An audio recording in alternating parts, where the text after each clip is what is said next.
Developing a perfume is a creative and scientific process. There's a lot of chemistry behind a scent.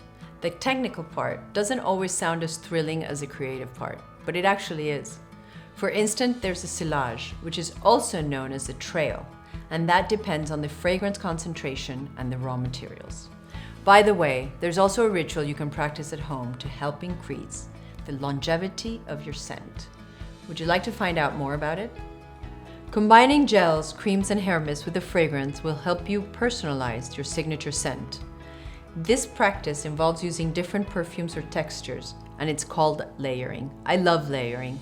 And in order to master the art of layering that I discovered while traveling throughout the Middle East, you should think of your perfume as a beautiful dress, and the gels, creams, and hair mists as accessories. Combining gels, creams, and hair mists with the same nuances, for example, floral, woody, or gourmand, is a great starting point. I personally recommend starting out by using no more than 2 products with your fragrance. Style goes beyond fragrance and fashion. It is also about the rituals and the gestures you make.